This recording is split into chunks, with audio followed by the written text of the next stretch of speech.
নমস্কার।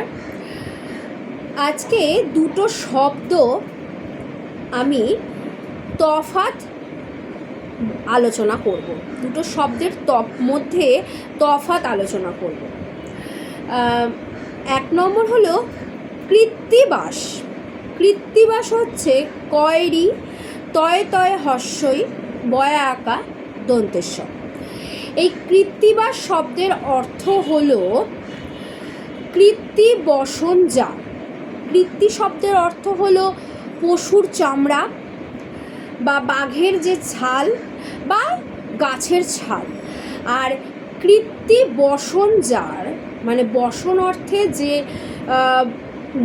পোশাক পরিধান করে যিনি আছেন, কৃত্তি বসন যার, তিনি হলেন কৃত্তিবাস। এখানে দেবাদিদেব মহাদেব বা শিব ঠাকুরকে আমরা কৃত্তিবাস বলে জানি। এছাড়াও বাংলায় কৃত্তিবাসী রামায়ণ আছে, কৃত্তিবাস ওঝা। এই কৃত্তিবাস শব্দটি হলো বিশেষ্য পদ। বিশেষ্য পদ হলো কৃত্তিবাস এই শব্দ। আর হচ্ছে কীর্তিবাস, কয় দীর্ঘই তয়রে হস্যই বয়া আঁকা দন্তেস্ব। কীর্তিবাস।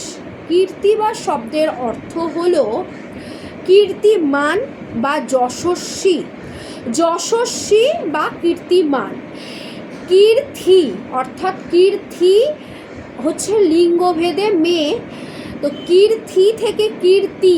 কীর্তি শব্দের অর্থ হলো সুনাম বা সুখ্যাতি বা খ্যাতি বা জনপ্রিয়তা বা জনপ্রিয়। তো এই কীর্তি থেকে কীর্তিবাস। কীর্তিবাস।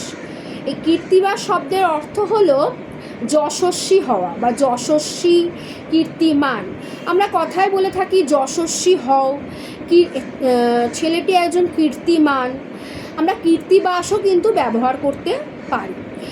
এই গেল দুটো শব্দের মধ্যে তফাৎ, কৃত্তিবাস আর কীর্তিবাস। কীর্তিবাস হলো বিশেষণ পদ, কারণ এটা একজনের গুণ বোঝাচ্ছে, তাই বিশেষণ পদ হলো কীর্তিবাস। আর কৃত্তিবাস হলো বিশেষ্য পদ। নমস্কার।